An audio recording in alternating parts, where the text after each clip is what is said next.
Hey everybody, this is Tim Wolf.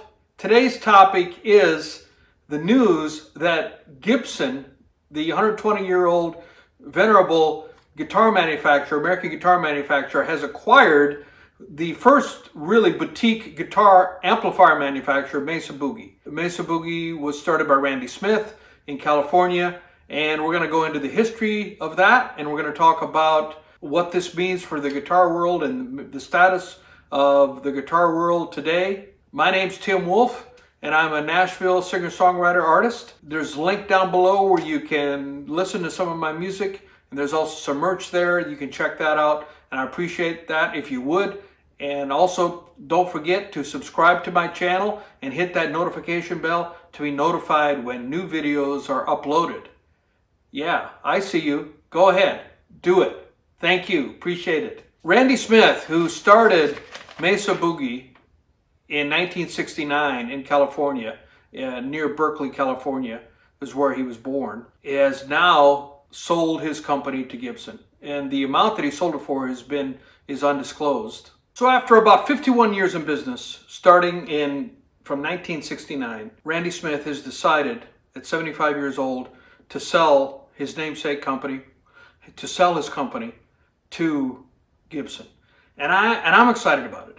I mean, first of all, what's the situation in the guitar manufacturing world today? There was a period of time where it appeared that guitar was dying. In fact, my number one guitar hero, Eric Clapton, was quoted as saying that guitar is basically dying. Well, that's not the case now. In fact, Fender announced that 2020 was their record sales as far as selling guitars. And Taylor Guitars has announced that they've had some record sales. Martin Guitars are having record sales. Martin has been around for well over 100 years. 100 and probably older. I think they started in the late 1800s. So they've been over 120 years old. Gibson was started by Orville Gibson in the aughts, 1905 roughly, and started out making archtop guitars and other instruments, mandolins, things like that. That's a long time to be in history. And of course, with inflation, today's dollars are different than 50 years ago or 20 years ago or 10 years ago. But nonetheless, the sales of units of guitars is also at record highs based on articles that I've read. And people are digging in, and it's not just guys, women, and I love it. Women are buying guitars at record numbers as well. So basically, probably what's happened, we were before recent decades, or recent decade or so, we were seeing only half of our population who was really interested in buying instruments. And now both genders, male and female, are excited about playing guitar, buying guitars and learning how to play them. And it's a great time. It's great for the instrument. I think it's phenomenal. And these companies are in the black. Both Gibson and Fender have had troubled times. There's been different stories or different things that have happened, like when the Japanese manufacturers came in the 70s and really kicked them down at the knees, and they couldn't compete because the quality was so much better from Japan. Different recessions. Both Fender and Gibson have declared bankruptcy at least 3 times in their history, and they're still surviving. And Gibson especially, I'm so happy. My first real guitar was a Gibson Les Paul, 1981 Gibson Les Paul, my first real professional level guitar that I bought myself in the music store. And so I have a fond heart for Gibson. I also do for Fender. My number one guitar these days is a 1997 Fender Strat Plus. So I love both of those. Now Fender, of course, Leo Fender started as electronic manufacturer or repairer, and so the electronic side of it was really his forte, where he started, and then he branched off into making guitars. And so many of the iconic designs, like the Bassman, 4x10-inch Bassman, is an iconic. And in fact, Marshall took that design and just reduplicated that design and used British tubes to make the Marshall sound. And so in fact, the way that Randall Smith tells the story, when he grew up, his dad played the clarinet, played the sax, and was first chair clarinet for the Oakland Symphony. And so there was music in his home as he was growing up. And his sister played piano, and his dad had him learn the clarinet. And he said his dad would make him play the same note for weeks until he got it right, until he'd teach him how to play another note. It sounded like a horrible way to get a kid excited about learning music. And then, of course, he was close to San Francisco Bay, and in the 60s in San Francisco was the hopping place. There were a lot of bands that came out of there, Fillmore, and there was just a lot of great things that happened. The music was just hopping in that area, and he got involved with that, and he joined a band, learned how to play drums, because it's kind of hard to play clarinet in a blues band, so he took up the drums, and so he was playing in blues bands. So the way Randall Smith talks about his life, when he was about 10 or 12, a Canadian guy named Ernie, who worked for his dad, introduced him to tubes and showed him a little bit how to do electronics. And that was before stereo, when hi-fi, if you wanted hi-fi, you had to build it yourself. And so he played around with that until he was about 11 or 12. And then he met a guy named Stan Stillson, whose business was building industrial control systems. In fact, when he would go over to his house, he was building the control panel or the control console for the first American nuclear submarine. So, and he was doing it in his garage. So this was a real high-powered guy. And anyway, he knocked on the door, and he had brought his carvings. He was trying to get a Boy Scout a badge with carvings, and he knocked on his door because he knew this guy could help him. And it was an ex-Marine, and he said it was like having the door open, and there was Clint Eastwood, angry on a bad day, Clint Eastwood. And he took it back in his wood shop and took the 3 carvings that Randall had brought with him, and he ran them through the bandsaw, cutting them, and he said, "That's what I think of your carvings, and that's what I think of you." And this guy was very stern and very demanding, but he stuck around, and he learned how to do wood carvings, and he also said that's where he learned how to have the quality that he put into Mesa Boogie amps, and they definitely are well-built amps. They don't cut corners, and that's where he learned. He said, "Do it right, and otherwise don't do it all." As he said, his interest turned to cars, girls, and rock and roll, and he was playing in a band, playing as a drummer. And his buddy, on a gig, his buddy's amp, his Son amp, went up in smoke. And he offered to fix it to him because he said they didn't have any money to go out and have anyone else fix it. And because he had been taught how to work with tube amps, he was able to actually fix it and make it work. And right after he did that, his friend said, "Hey, let's open a music store," which actually in 1965 in San Francisco Bay Area was probably not a bad call, because back then music stores were the heartbeat of musicians, and you would often meet musicians and you could form bands by going to a music store. It's not like really it is today. That really isn't the case today. But I remember meeting a guy from, I was playing in an open mic night in Sioux Falls, South Dakota, and there was a bass player there, an older guy, and he said that he grew up in Duluth, Minnesota, and he said in the 60s when he was in Duluth, Minnesota, you had to have live music if you were a club owner. If you didn't have live music, nobody would come to your club and dance. How different it is today, right? I mean, a lot of bands beg to have places that they can play. But he said that club owners would go to music stores and beg musicians who were hanging out there to form a band so they could play at their club so that he could have live music. That to me is mind-blowing because it's turned 180 degrees today. Most bands beg to find a place to play.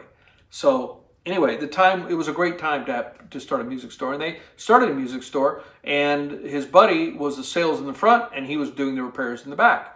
So he built up a clientele that would come for repairs. And one day, one of his friends, Country Joe and the Fish, Barry Melton of Country Joe and the Fish, and Country Joe and the Fish were at Woodstock 1969, and kind of an iconic band from that era. And he wanted to play a trick on him.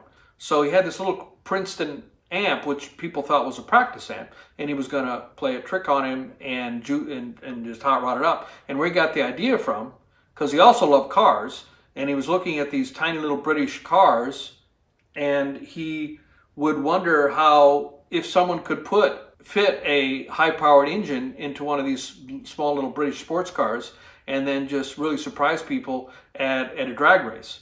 And so that's where he got the idea, and he transferred that over. What if I take a Princeton amp and put a high-powered amp inside of it and people will be surprised. So he took out the transformers and completely rewired it. He said he rewired it based on Leo Fender's late 50s 4x10 Bassman amp, which I mentioned earlier. And so he fit it in there, and then he realized that the speaker wasn't big enough. It was a 10-inch speaker, he needed a 12-inch. And he did his calculations and he realized he could just barely fit it in there and make room for it. So he put a JBL 12-inch speaker in there, which was in demand at the time. And he brought it out and it had it in front. And he asked somebody who was a guitar player who happened to be in front of the store, the music store, hanging out, would you play this and tell me what you think? And it just happened to be Carlos Santana. And Santana started playing through it. Well, first of all, Santana said, I don't want to play through that. That's a practice amp. That's Princeton. I don't play through that. I need more power than that. And he convinced him to play it. And Santana started playing. And he, as the story goes, the way Randy tells it, it went on for hours.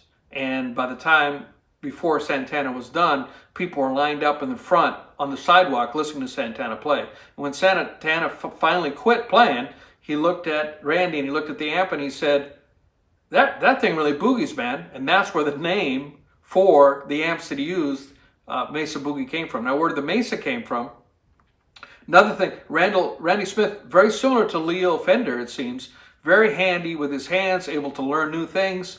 How he made his living, because the music store, Prune Music, didn't make a lot of money. He had some other ventures, and one of his ventures was jacking up houses. And he said he started with his own house, which he said one end of the house was 18 inches lower than the other, jacking up old houses and pouring concrete underneath them to shore them up. And the other thing he got involved with was fixing old Mercedes engines, because he was interested in cars, and somewhere along the way he picked up the ability to fix engines. And he said the one thing he learned when he got tearing into old Mercedes engines is he couldn't believe the difference in design between the British engines and the Mercedes engines, and it just reinforced his mantra, do it right the first time, because the Germans, the Mercedes engines, were so much better built. And that's still true today. I mean, there are no British car manufacturers left. I guess Range Rover is still around, and maybe, I suppose, Rolls-Royce, kind of a specialized. But back then there were a lot more British manufacturers, and they've just disappeared, whereas all the German makers are still around. And the quality is definitely there. I mean, I love Mercedes. My car is a Mercedes. Anyway, so he had these two gigs where he was doing construction work, foundational work, and he was also renovating cars. And so he needed a name for a company. He was just a kid. By this time, he might have been early 20s or still a teenager. And so he came up with the name Mesa Engineering. He just made it up off the top of his head. And that's what he started his company. And so that's what he called it, the Mesa Boogie amp. Now, when he rebuilt that Princeton, everybody came to him, and everybody that had a Princeton wanted him to remake it and rebuild it. And he did, but that kind of ran out of, there weren't any more Princeton amps to rebuild. Everybody that had a Princeton had gotten rebuilt. And still, even back in that day, people were complaining, guitar players were complaining that even Santana complained about his reworked, his souped up Princeton. He still couldn't get what he wanted out of it. So Randall Smith was working on a Cron amplifier, and he worked up a preamp, and he added additional stages, and he had 3 different volume controls along within the preamp that he could adjust the volume, and that's now called a cascading. So what he did is he took, let me make sure that he didn't know how much signal the Crowns needed to drive them, so he'd cover his bases by adding an extra complete stage of tube gain to the basic preamp architecture, adding 3 variable gain controls at critical points in the circuit, and then they hooked it up. And it didn't work, of course, because they had it hooked up right. But then when they did finally hook it up, they hit a chord and it just literally blew them back. So they realized that they could, by adjusting these 3 volumes, they could dial in unheard of amounts of gain with the first 2 controls, and then control the loudness with the third. Because before that, there were some master volume, but they didn't really do anything, because there were no controls in the preamp that controlled the volume at the different stages of the gain. And he invented, Randall Smith, by himself invented high gain amplifiers, where you can drive the preamp and get that tone and that distortion and that sustain, and the volume can still be at room temperature. I mean room level volume. So that was one of his first contributions to the amp world. Hey everybody, this is Tim Wolf. Thank you so much for watching my video.